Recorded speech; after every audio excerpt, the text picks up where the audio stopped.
Hello! Has your boiler got F22 on the display and you can no longer get central heating or hot water? So in this video I'm going to show how you can easily remove the F22 fault and get your hot water and your heating back up and running again. Now it doesn't matter which Vaillant boiler you have or how old it is, if you've got the F22 fault, the process is exactly the same, we just need to top the system back up a bit. So the first part of the video is for everybody who has an old or a new Vaillant ecoTEC Plus combination boiler. And then the second part is for everybody else who has a Vaillant ecoTEC Pro combination boiler or a system boiler or indeed any Vaillant boiler which has a pressurized system. At the end of the video I'll explain why regularly topping up your system is really bad and how often you should be topping your system up and what to watch out for and you can do if you are regularly topping up your system. Just before I get on with it, my name is Mark Ballard. I've been a gas registered engineer for nearly 30 years. I make help videos to help you with your central heating and your gas boiler. If you do find my video useful, you can click on that thumbs up and that will help others to find the video. You can click on that subscribe, ring the bell to get a notification and of course share it with your friends. Down in the description you'll find lots of links to other videos which I've made, so if you want to know how to make your Vaillant boiler more efficient and how to adjust those settings, check down in the description. Oh, and if you check out my website, I've made over 100 videos which are all categorized so you can find what you're looking for easily. Right, now let's get on with this video. So we have F22 in the display and our boiler has stopped working.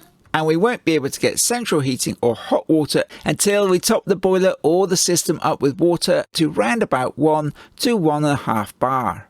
If you have an older Vaillant boiler, then this touchscreen stuff doesn't apply to you and you can just jump to the next chapter. If we touch the tick icon, the display changes and tells us that the pressure in the system is too low. And it may give you your installer's name and number like this boiler here. If I press the tick again, it takes us back to the normal home screen. And at the top of the display, the pressure icon is flashing at us. There's a warning triangle and a man with a spanner.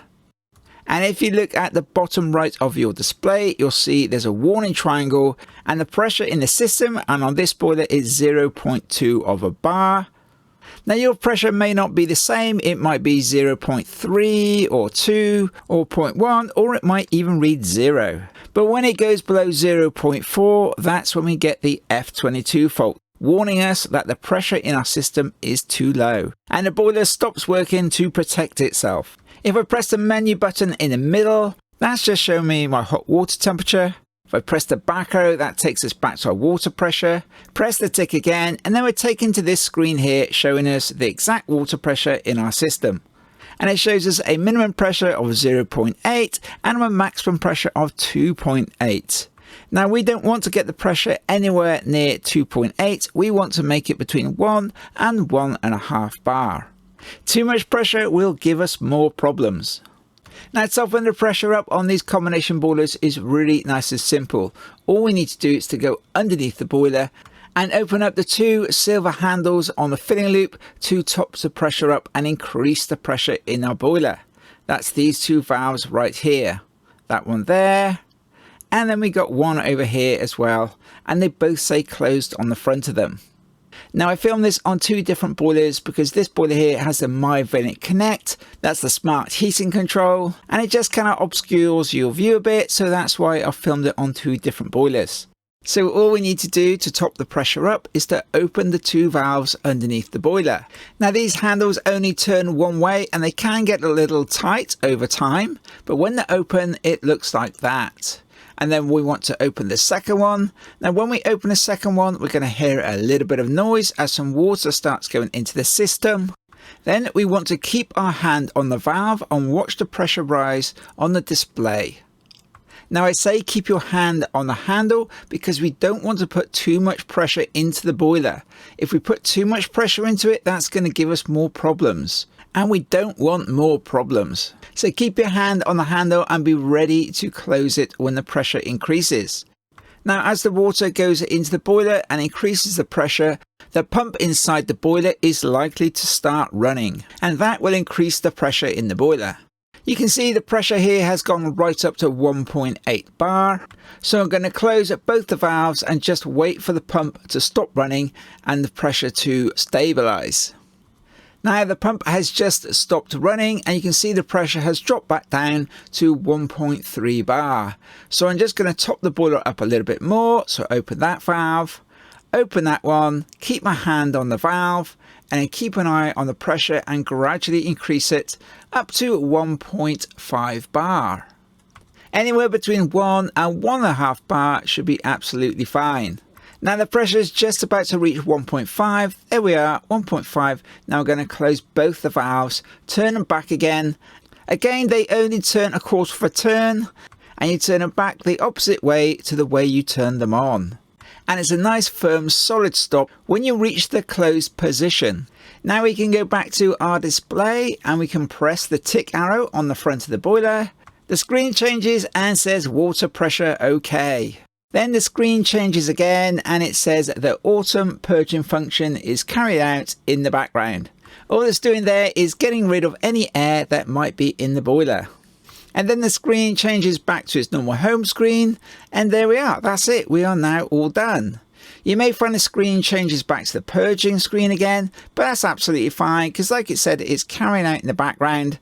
It's best to wait for the boiler to finish doing its purging before you use your hot water or your central heating. But there you go, that's how you get your combination boiler back up and running again if you have the F22 fault. Just before I get on with the second part of the video, I'd like to say a really big thank you to everybody who's bought me a cup of coffee and left me a small donation in my toolbox fund. It's really appreciated and it does really help me to make more videos which will hopefully help you. Now if you have a pro combination boiler, your filling loop is likely to be underneath the boiler on the pipework, like this one here. If you have a system boiler, you're very unlikely to have the same filling loop underneath the boiler. So instead you're going to have an external filling loop and then the process for topping up the boiler is exactly the same.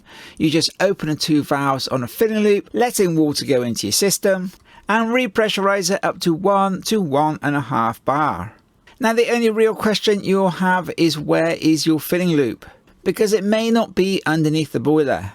Sometimes they can be hidden behind wooden panels like this one, but on a system boiler it's most likely going to be in the airing cupboard with your hot water tank. And hopefully there'll be a pressure gauge with your filling loop. Just bear in mind if your boiler is downstairs and your filling loop is upstairs, the pressure gauge upstairs will read differently to the one downstairs. If your boiler is downstairs, the pressure will be higher than it is upstairs. So be careful not to put too much pressure into the system. And once again, once you've finished filling up your system, make sure that both the valves are fully closed, because you don't want the valves slightly open and to be slowly topping up your system, gradually increasing your pressure, which will then give you more problems. Now not all filling loops look like this one. Here's an older one, but it still does exactly the same thing. And here's one which hasn't got a nice handle on it. It's got a screwdriver slot instead. And sometimes filling loops can start leaking when you're topping up. That's not too much of a problem as long as it stops when you close both the valves. And of course, don't forget, keep an eye on your boiler and make sure that the pressure stays between 1 and 1.5 bar.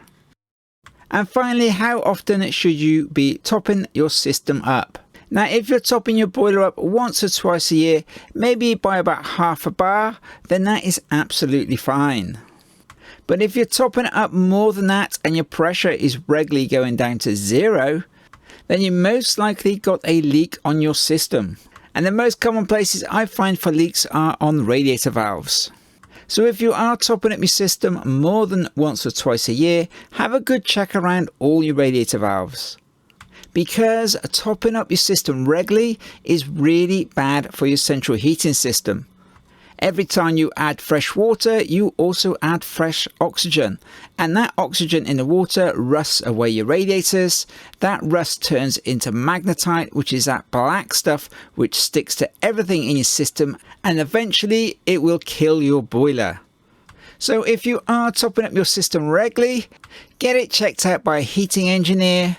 Because the last thing you want to do is find out the boiler needs to be replaced because it's blocked up with magnetite. Because you've been topping up your system regularly, not realizing that it's actually destroying your system and your boiler. So this is a MagnaClean magnetic filter, which I'm just cleaning. and you can see all that black sludge, which is magnetite, and the filters stopped all that sludge from going into the boiler. It's recommended that all new boilers should be fitted with magnetic filters. If you want to know how to clean these two Vaillant filters, or indeed any other filter, just check in the description below. Right, that's about it then, so I do hope my video has been helpful to you. If you want to watch the video on the Vaillant ecoTEC Plus with the touchscreen controls and how to make it more efficient, you can click on that link just there. If you've got a radiator that's not getting hot, you can click on the link just there. You can click on subscribe, ring on the bell, give me a thumbs up, share it with your friends, and it's always my toolbox friend. Bye for now, and I'll see you next time.